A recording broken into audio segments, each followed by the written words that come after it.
Guys অনেকদিন ধরে ভাবছি যে গাড়িটা স্টিকার করব, এই কারণে চলে গেলাম ঘটকপুকুরে। দেখি যে বিভিন্ন ধরনের স্টিকার আছে এখানে, মন চাচ্ছে যে কোনটা ছেড়ে কোনটা করব। ফার্স্ট একটা টাকাওয়ালা তুলে নিলাম, এদিকে দেখি আমার বন্ধু একটা গাড়ির জন্য স্টিকার করছে। এরপর আমি চেয়ারে বসে বসে ভালো ভালো স্টিকার খুঁজতে লাগলাম।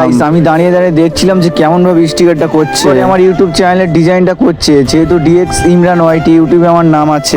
দেখতে পাচ্ছ ফাইনালি বেরিয়ে এসেছে। এইবার আমার দাদাটা কাটিং করছে, এইবার গাড়ির ট্যাঙ্কিতে স্টিকারটা সুন্দরভাবে মারবে।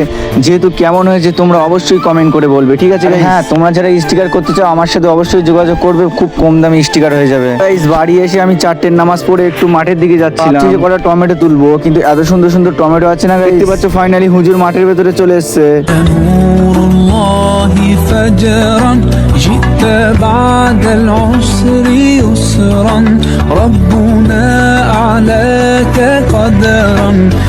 মাঠে কম বেশি ভালোই টমেটো আছে, কিন্তু অধিকাংশ পাকার থেকে গাইস কাঁচা টমেটো বেশি আছে। এদিকে মিজা দাঁতন মেজেই যাচ্ছে। তো গাইস আজকে আমার দুটো রোজা, তোমরা কটা রোজা করবে অবশ্যই কমেন্ট করে বলবে। আর হ্যাঁ, আমি তো পুরো 30টায় রোজা করবো ইনশাল্লাহ, ফুল চেষ্টায় আছি। গাইস মিজা বলছিল যে টমেটো গুলো তুলেছি দেখতে পাচ্ছ আমাদের ক্ষেত থেকে, কিন্তু হ্যাঁ তোমরা কেউ লোভ দিও না। দাঁতন করতে করতে একটু জলগায়ে পাড়ে যাচ্ছিলাম, যেহেতু আমার ওখানে সমস্ত বন্ধু বান্ধব আছে। আর এসেই দেখি যে রোপকুলির সাথে দেখা, কিন্তু রোপকুলির এত সুন্দর হাসি না গাইস, যে কোনো মেয়ে ক্রাশ খেয়ে ফেলতে পারে।